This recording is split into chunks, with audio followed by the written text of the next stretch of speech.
I'm Kevin O'Hara for alcoholmastery.com. This is Stop Drinking Alcohol Week 36. Before I go into the Q&A, I just wanted to touch a little bit on weight loss again. I talked a little bit about this last week. I gained the 3 pound that I lost last week, so it's just one of those weird things at the moment. It's not something that I'm really focusing my mind on. I think if you start to live your life properly, if you're not eating all the crap, I've stopped eating all the junk food, and I'm not drinking anymore, obviously. So I've really tried to stop a lot of those bad influences in my life, and I think that's just, over time, I'm going to lose the weight. It's a great thing. It helped me at the beginning. I kept a spreadsheet of what I was doing. It kept a spreadsheet of my body measurements, sort of my chest, my stomach, and my hips, and my weekly weigh-in. So I'd weigh in once a week on a Thursday, and take note of what I was weighing, so in pounds.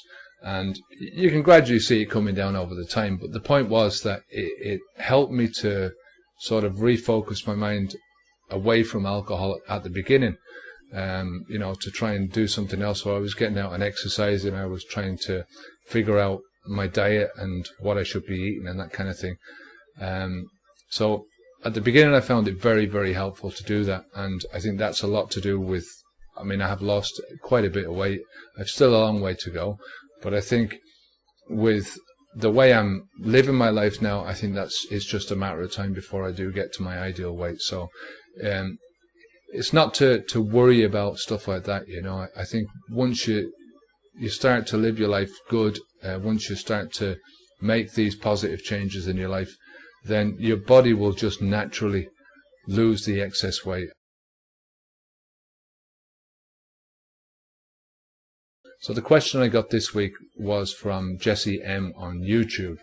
I average 2 16-ounce 5.5% beers per night. With friends on the weekends, it's double that. I've been doing this for 5 years. Would you categorize this as a problem? Really, you're the only one that's going to know if you've really seriously got a problem. You have to ask yourself, are you drinking too much? Do you feel like you're drinking too much? Are people around you, the people that are closest to you, are they sort of suggesting that you've got a problem? Or, is alcohol affecting the way that you're going about the rest of your life, like in your work or in your relationships with other people, that kind of thing? So if it's affecting you in those ways, then definitely you've got a problem. In terms of your day-to-day drinking, I think 16 ounces is about a pint, so 2 pints a day is not a real big issue. I think the 4 pints at the weekend is starting to push it a little bit. Definitely drinking every day is something I wouldn't recommend for anyone. So, cut it down to one, or, cut every second day, maybe drink, or just drink at the weekends. I don't know how old you are, so I don't know if 4 pints, when I was 16, 17, I was drinking 4 pints a night, and I was drinking only 4 pints because that's all I could manage. After 4 pints, I'd start puking and stuff. So, if you're a young lad and you're pushing yourself to your limits, 4 pints for me at that stage was a problem because, I was drinking to get pissed.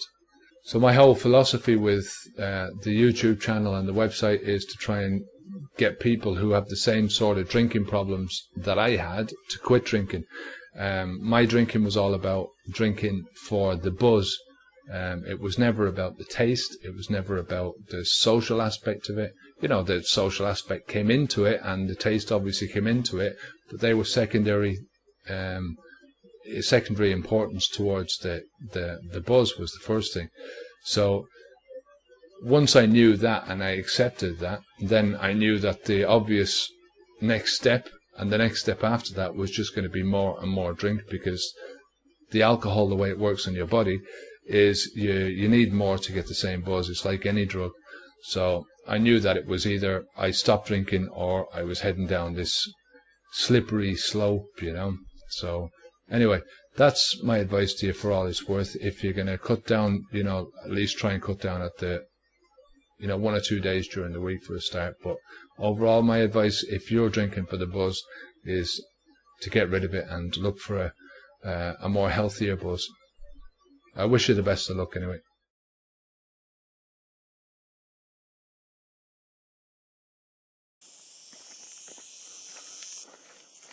I just wanted to talk a little bit today about if you've made attempts at quitting alcohol before in the past.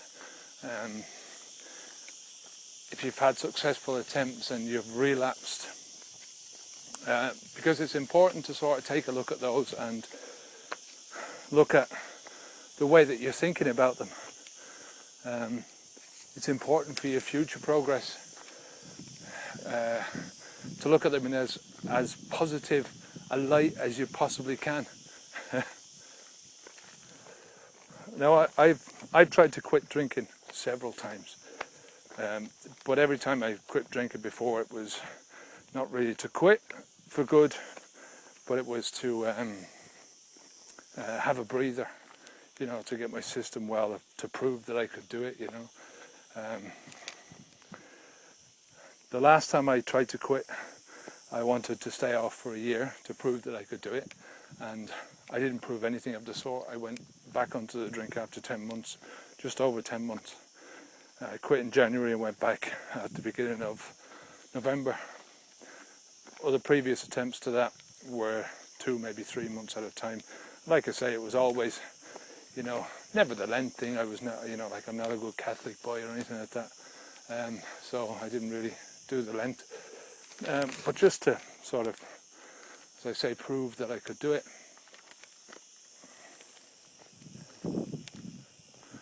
So if you look at this whole thing like you're on one long journey to freedom, then you can take each of your previous failures, each of your previous relapses as sort of a detour, you know. And the thing that you shouldn't do is to look at these things in any bad shape at all, in any bad frame of mind.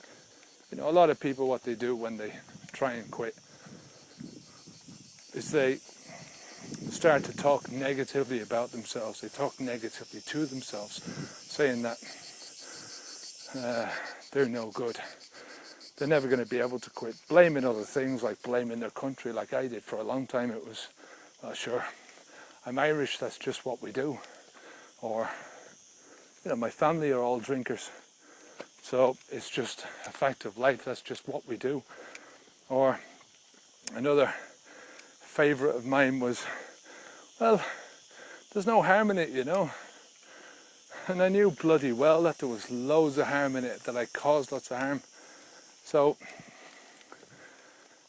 you know, when you're looking at these relapses, don't be blaming yourself, that's the whole point. If you relapse, it's not the end of the world. Just take it all as an experience. Look at it as an opportunity to learn a bit more about yourself. You know, start asking yourself questions like, what exactly happened? I mean, what triggered the relapse? I mean, what actually made you go out and have another drink? You know, a big one for me was always my mates coming around, you know. All it took was a phone call off one of my buddies, and yeah, no matter what else I was doing, I'd be down the road. Even if I'd said, well, I'm not drinking tonight, you know, that'd be the thing. Or, of course, if there was a football match on, I'd have to drink. You know, there were times when you just made the excuse that the 2 and 2 go together. You know, football, watching football and drinking go together, you know. That's like bacon and eggs, or you know, bread and butter, that kind of thing, you know. You should also ask yourself, you know, like what type of mood you were in, how you were feeling, who you were with and where you were. You know, what was the situation that you were in that triggered you to have a drink. For me, the things, my big triggers were tiredness at the end of the day. Like I say, my mates calling up. Tiredness at the end of the day after work. Stress if I had a stressful situation. If I got a big bill that I wasn't sure I could pay, that was it, you know. I'd be down the pub and spending a load of money that I didn't have, but at least I wouldn't have to think about the bill.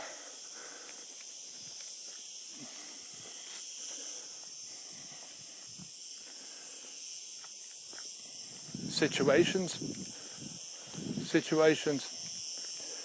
Places for me were obviously the pub, family outings at restaurants, or going round to my family's house. You know, that would be a big drinking occasion.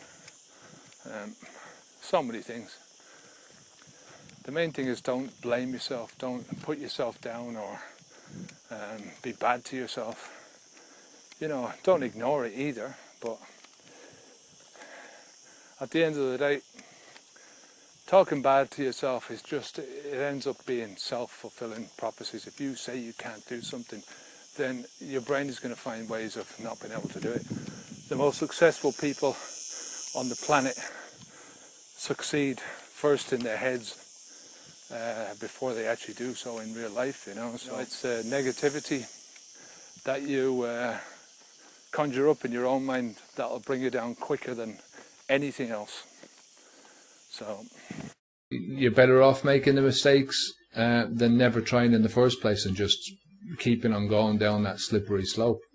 There's an old adage that says good judgment comes from experience and experience comes from bad judgment. So we're all going to make mistakes. It's how you deal with the mistake, how you deal with the the relapse, the backward step. You know, you have to pick yourself up and move yourself along and try again. You know, all those cliches about, you know, if at first you don't succeed, try again. They're all true, you know. I mean, it might be a cliche, but it's still true. So that's Stop Drinking Alcohol Week 36. If you want to leave a comment, question, just leave it in the comments box below. Go over to the website. On the website you can sign up for the free newsletter. You can click on the link over here and subscribe to the channel. So until next week, my name's Kevin O'Hara. This is Alcohol Mastery, onwards and upwards.